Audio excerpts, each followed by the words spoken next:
Olá, boa noite, sejam todos bem-vindos a mais uma live pelo Centro Espírita Antônio de Oliveira. Eu me chamo Jussara Dantas e eu que vou conversar com vocês um pouquinho sobre uma das lições do livro Palavras de Vida Eterna. A lição escolhida para hoje é a 144, cujo título é Exemplificar.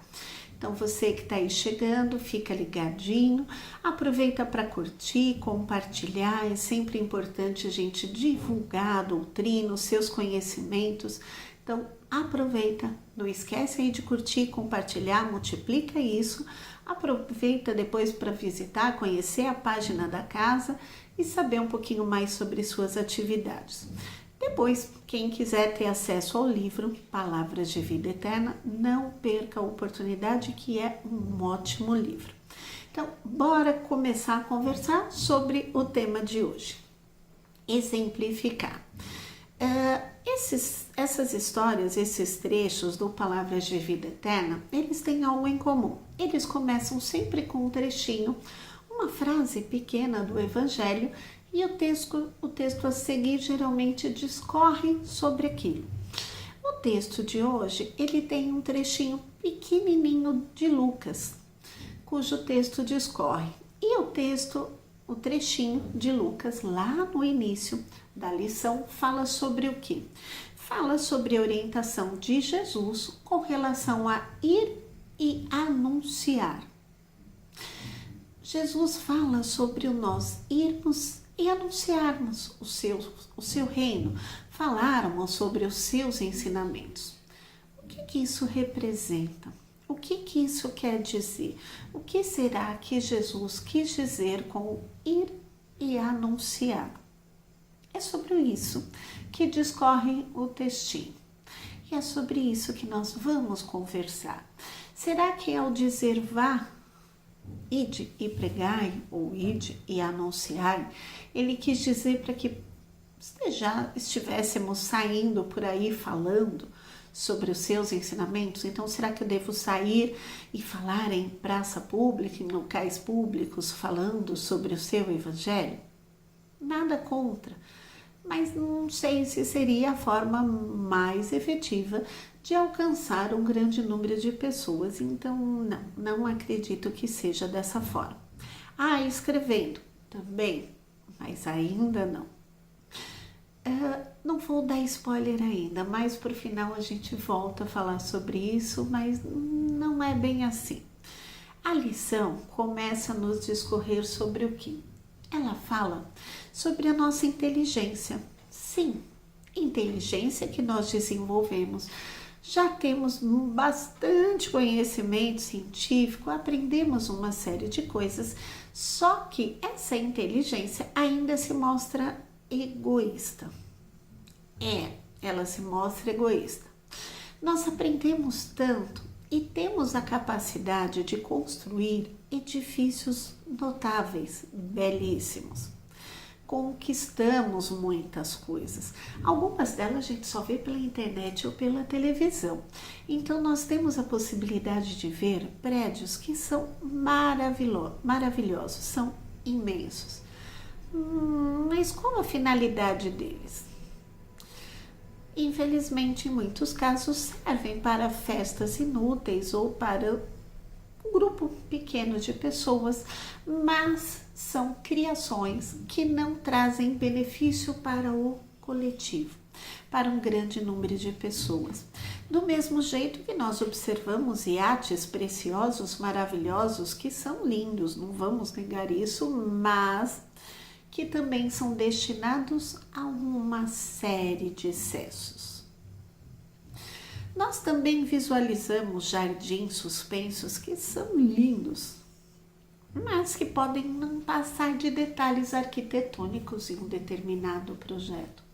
Eles não se destinam a, como por exemplo, nós vemos em alguns livros do André Luiz, que descreve os jardins em nosso lar e a sua finalidade, onde nós podemos trocar as nossas energias, absorver as energias da natureza, nos refazer, meditar, facilitar o contato com a espiritualidade. Não, não, não.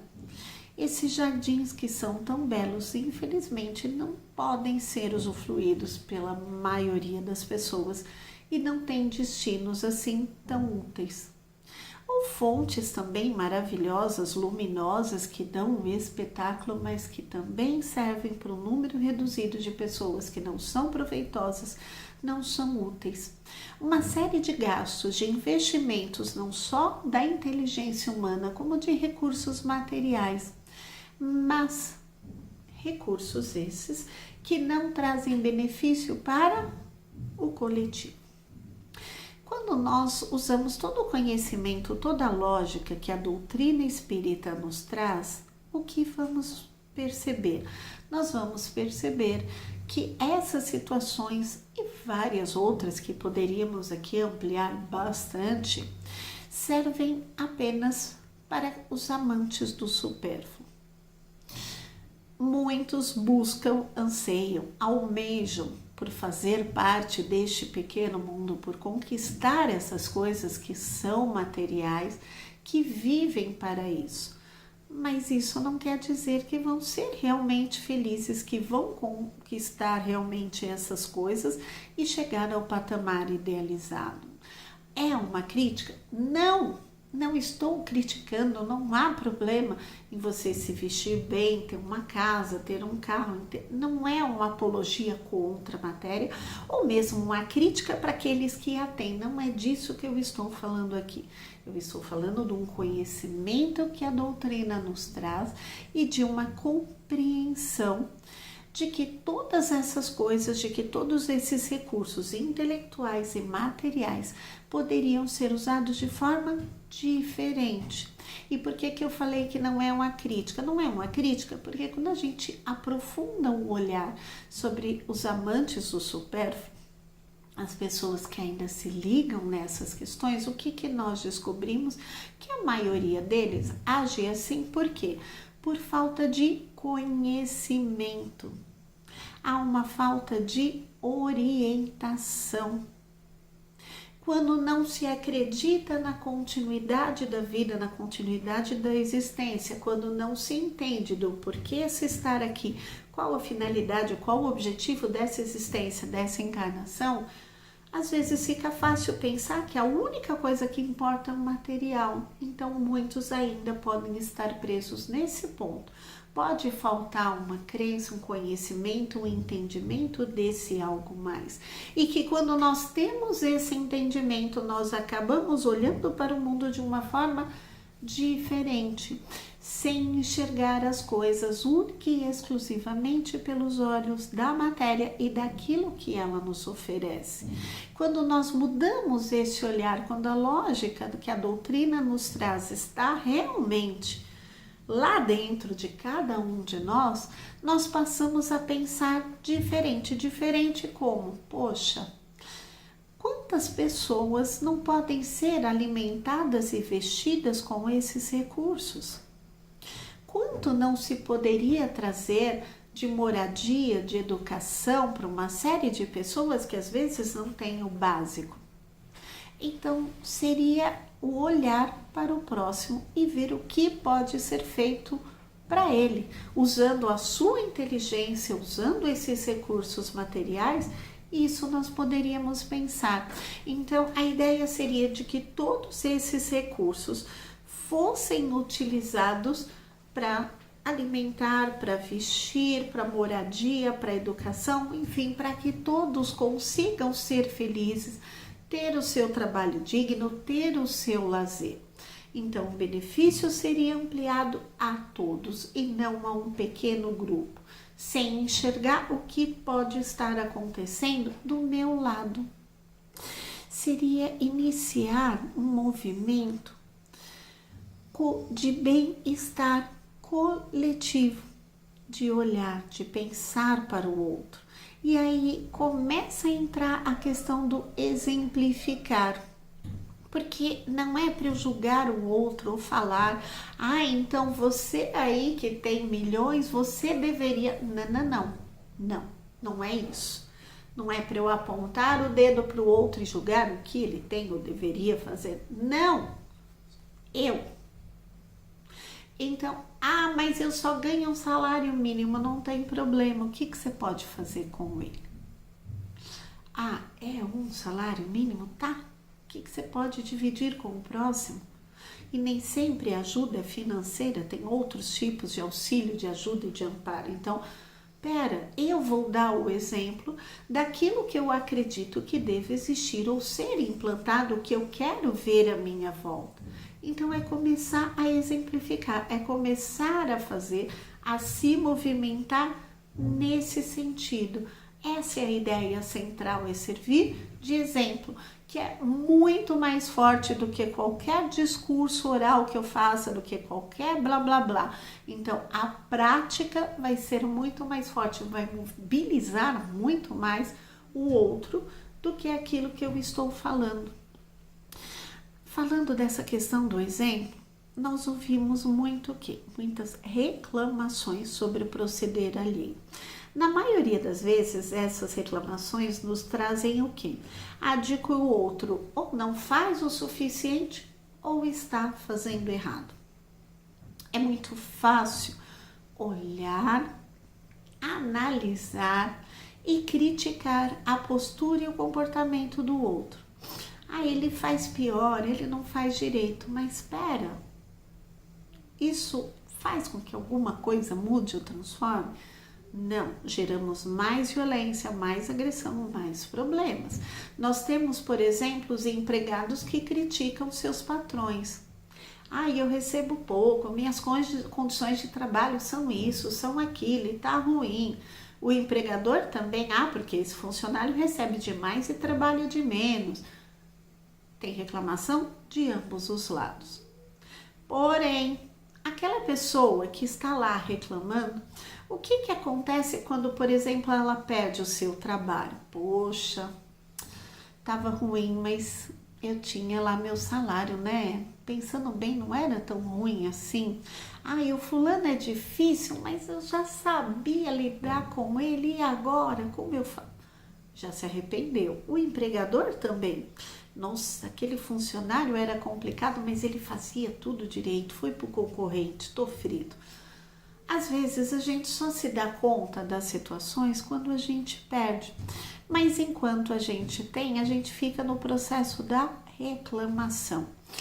Tudo bem, vamos sair do ambiente externo e vir para dentro de casa. Isso ocorre também? Claro, um pouco diferente, mas também ocorre. Como que a gente pode perceber isso? Esposas que criticam os maridos, que acreditam que eles ajudam pouco, poderiam fazer mais. Não ajuda com os afazeres da casa, ou não ajuda com os filhos, e sei lá, com qualquer coisa. A outra ponta também, os maridos também reclamam que se sentem incompreendidos com relação ao excesso de cobrança, porque afinal estão cansados com relação ao trabalho, que inclusive põe um alimento dentro de casa, e aí tá os dois lados em conflito. Ambos estão certos e ambos estão errados. Em que sentido? Falta um diálogo, uma conversa, para se chegar no meio termo, onde os dois lados se ouçam e vejam o que é possível mudar, o que é possível melhorar, para que eu colabore com o outro e para que eu tenha um ambiente diferente em casa. Então, a gente espera muito mais do outro. E na maioria das vezes a gente espera que esse outro esteja agindo do jeito que nós pensamos que é o certo, do jeito que nós acreditamos que ele deveria agir.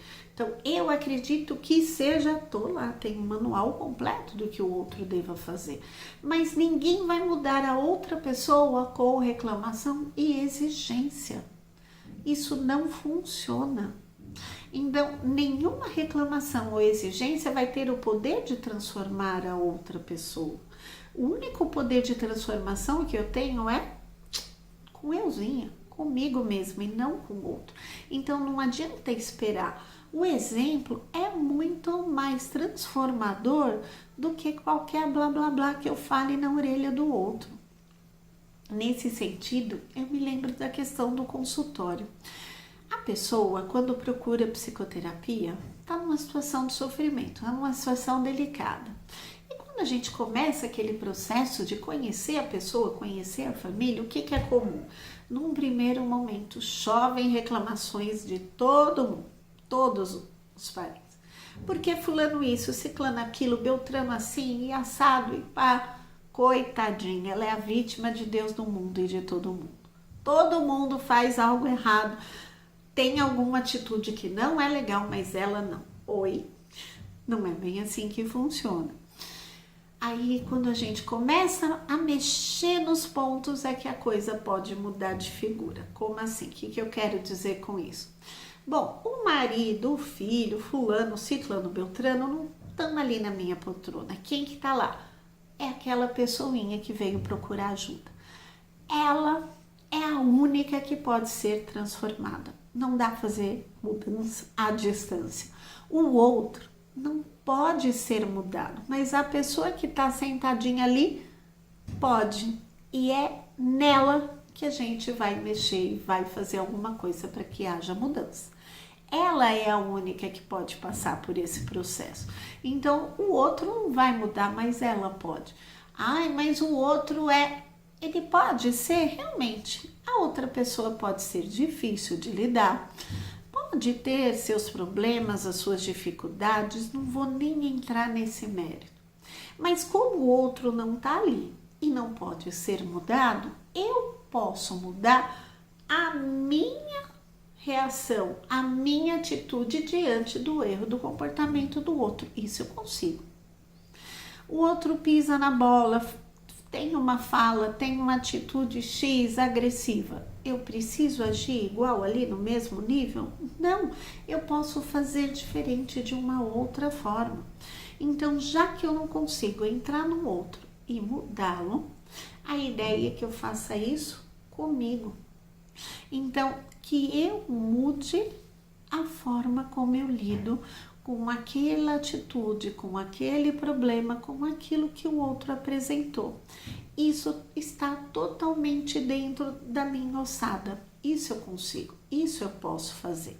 Então, se eu quero um ambiente doméstico mais tranquilo, mais harmonioso, se eu quero um mundo com generosidade, honestidade, a lista é grande de tudo que a gente quer. Eu sou tudo isso para minha casa ou para os ambientes em que eu circulo? Se eu não sou, tem algo errado. Como eu posso querer algo de fora que eu não sou, não represento e não faço? Então, a ideia é que comecemos a ser aquilo que nós tanto almejamos ou tanto esperamos das outras pessoas. Simples assim. Aí o processo de mudança começa efetivamente a se instalar e a coisa começa a acontecer a partir de nós, do nosso esforço, da nossa vontade. Pode sim acontecer. Nossa, mas isso é rápido? Ocorre de um dia para o outro? Claro que não. O processo é lento, é demorado, mas é possível. Os nossos vícios, os nossos defeitos, do mesmo jeito que as nossas qualidades e as nossas virtudes, levam um bom tempo para se instalar. O processo é lento, mas ele se instala. O que precisa persistir para que aquilo aconteça? A gente leva tanto tempo, pisando na bola, errando e aquilo se instala, então vamos fazer o contrário. Observa quando errou, observa o vício, observa o defeito e luta para vencer, luta para mudar aquilo. Vamos tirar esses hábitos. Então, a gente já entendeu que esses vícios, esses erros, trazem correções, trazem sofrimento. E que as virtudes, ao contrário, as boas atitudes, vão nos trazer paz, bem-estar, evolução. Então, bora lutar para que eles prevaleçam. Então, é parar de reclamar, parar de sofrer pelo comportamento, pela postura do outro e começar já a mudar. Começar você a agir conforme aquilo que você espera do outro, aquilo que você deseja que seja implantado. Se eu estou, por exemplo, num ambiente onde impera o egoísmo, e você é egoísta também? Não. Vá lá e auxilie, faça a sua parte, faça aquilo que você acredite que deva ser feito. Se eu estou num ambiente ou numa situação que predomine a maldade, a perversão ou somente coisas ruins, eu vou também? Não vou não. Mantenha a sua conduta reta, correta. Mantenha aquilo que você acredite. Essa é a ideia. Se eu estou, por exemplo, num grupo, numa situação onde ocorre a maledicência, eu vou entrar? Não devo, não preciso entrar. É justamente para evitar isso. E eu tenho, pegando esse exemplo da maledicência, tem 3 alternativas. Então, ou eu entro e disparo a falar mal do outro, do coleguinha, e entro ali na conversa, ou eu me calo, não concordo, então vou silenciar, não participo. Ok, já é um começo, mas não é o perfeito ainda. Ou a terceira opção, que é o que? Corta o assunto, interrompo.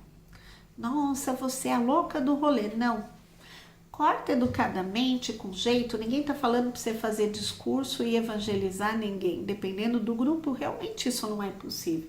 Mas mudar de assunto é possível. Ah, não, gente, essa conversa já deu o que tinha que dar, olha.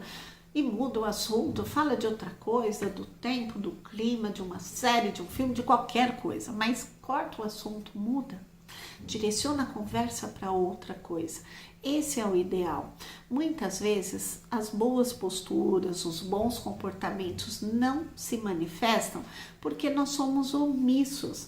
A gente simplesmente cala, fica lá passivamente quieto, esperando e não faz nada. Mas espera, nós não temos uma crença, não temos valores, não seguimos algo, então a gente precisa começar no nosso dia a dia a agir conforme esses valores que a gente tanto acredita. Eu preciso começar a praticar, exemplificar isso. Não é só dentro do centro, quando eu estou lá numa situação confortável, entre pessoas queridas e amigas, mas eu preciso praticar, exercer isso o tempo todo, em qualquer lugar que eu esteja. Eu posso ser uma representante do Cristo. Olha que legal, que diferença. Então, essa é a ideia, que sejamos seus representantes, que possamos praticar isso em qualquer lugar, sempre, diante de qualquer situação. Mesmo ali, onde muitos não enxergam o bem, onde muitos não valorizam, eu posso fazer isso e devo fazer isso. Então, aquilo que eu acredito que eu faça. Eu não vou me deixar levar pelo erro dos outros ou pela dificuldade do outro praticar, mas eu vou começar esse processo de mudança. Já que o outro eu não mudo, eu posso mudar a mim, mas eu preciso começar a sair da passividade. Eu preciso assumir uma postura, ter uma conduta coerente com aquilo que eu penso, com aquilo que eu sinto, com aquilo que eu acredito. Às vezes a gente percebe, assiste num noticiário uma situação onde tem 2, 3 pessoas agredindo uma. Em volta dessas 3 pessoas tem 20 outras pessoas assistindo ou só filmando. Mas espera, não dava para ser feito nada? Ah, você está falando para ter uma atitude violenta? Não, pelo amor de Deus, não. Mas eu estou falando de ter uma atitude coerente com o que se acredita. É certo a agressão? Não. Será que se essas 20 pessoas se unissem, se organizassem para falar, para argumentar, os 3 que estão agredindo, vendo que os 20 estão unidos ou pensando do mesmo jeito, é uma questão de matemática, eles não iam parar, opa, pera. Provavelmente parariam. Então, não é recorrer a mesma ação, a agressão, não. Mas é tentar preservar aquela vida, é ter uma atitude, é ser coerente com o que se pensa, com o que se acredita e não simplesmente ser passivo. Não adianta só filmar, postar e fazer texto bonito, mas não dá mesmo para ter nenhuma outra atitude. Não dá realmente para se manifestar ou se calar? Às vezes, o que distancia a gente de um erro maior ou daquele que a gente aponta é falta de oportunidade. Não é só porque somos perfeitos e desenvolvemos uma série de virtudes. Pode ser a falta de oportunidade. Nós somos, por exemplo, totalmente honestos? Como é que está isso? É fácil chegar num político, alguém que aparece na mídia e apontar o dedo. Tá, mas se olhássemos rigidamente para a nossa rotina, somos honestos o tempo todo? Nossa declaração de imposto de renda, por exemplo, está certinha, correta ali, nada foi omitido, não foi dado um jeitinho e nada? Ou quando se chega para um profissional da saúde, olha, eu paguei X, mas você pode fazer o recibo de 2Y para que eu receba um reembolso do convênio de tanto? Gente, isso está errado, não é certo. Ou quando você vai comprar lá um alimento e conta uma dúzia de 13 e leva uma a mais do feirante, opa, é erro? Ah, mas é uma laranja. E o erro é menor do que o outro que rouba 1 milhão, às vezes é em quantidade. Mas é desonesto da mesma forma, tá incorreto. Será que se eu tivesse no lugar do outro que eu aponto o dedo, eu não faria igual? Então, é pararmos de olhar para o outro, de analisar o comportamento do outro e começar a olhar para o nosso próprio comportamento. Eu não consigo mudar a compreensão do outro, mas eu consigo mudar a mim mesma. E assim, gradativamente, olhando, observando a mim, a minha postura, o meu comportamento, que a gente consegue aí se transformar, mudar, e vai evoluindo passo a passo. Então, eu perceber como a minha conduta, o meu comportamento vai impactar o outro que está ao meu lado, vai influenciá-lo positivamente ou negativamente. Depende de mim, depende das escolhas que por acaso eu esteja fazendo. Quando a gente abraça esse processo de mudança, de transformação ou de exemplificar os ensinamentos do Cristo, aquilo que ele nos trouxe, gradativamente a gente vai mudando. A gente consegue começar a mudar esses defeitos, esses vícios, esses erros. Nós mudamos a nossa energia, aquilo que a gente está exalando no ambiente. Então, o outro que está próximo vai ser impactado pela mudança de comportamento, de atitude, pela mudança de energia. Então, ele também pode mudar a postura, o comportamento dele, porque ele vai querer também ter a mesma calma, a mesma paz, se perceber que você está ok. Então, a mudança do outro vai vir a partir da nossa mudança. E é assim que gradativamente, envolvidos nesse processo de transformação, a nossa luzinha, a nossa centelha divina que está lá dentro, começa a brilhar, começa a se ampliar e vai aparecendo cada vez mais, porque a gente vai tirando da frente as mazelas, os erros, os defeitos que nós ainda possuímos. Na medida que essa luz vai expandindo, que ela vai aumentando, que ela vai brilhando, ela vai alcançando outras pessoas. E assim a gente vai dando aquele start, aquele início do processo de transformação que a gente tanto quer no nosso planeta, mas que começa a partir de nós mesmos e a partir desse nosso processo de transformação e de mudança. Então, essa era a lição do exemplificar. Era isso que eu acreditava ser importante passar para vocês sobre essa lição. Quem puder depois, dá uma lida no texto, exemplificar, lição 144 do livro Palavras de Vida Eterna.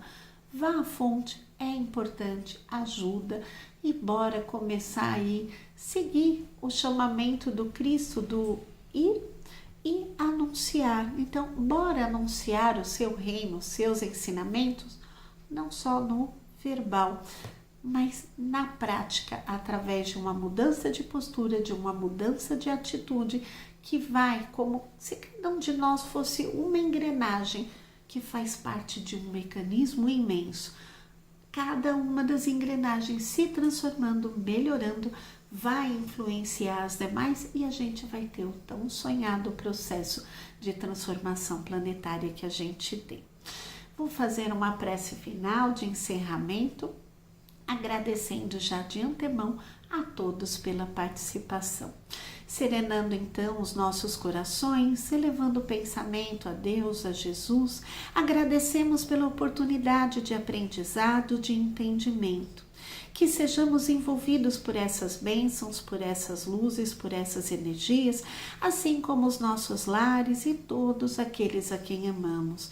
E rogamos, Pai, que um manto de luz, paz e proteção se faça sobre cada um de nós, nos amparando, fortalecendo no caminho do bem, do amor e da paz, hoje e sempre.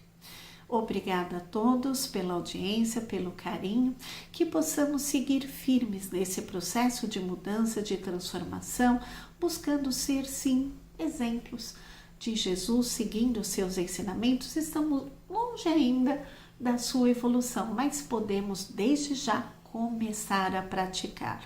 Então, bora iniciar esse processo de transformação. Um grande beijo, uma ótima noite a todos e ótimas reflexões. Até logo.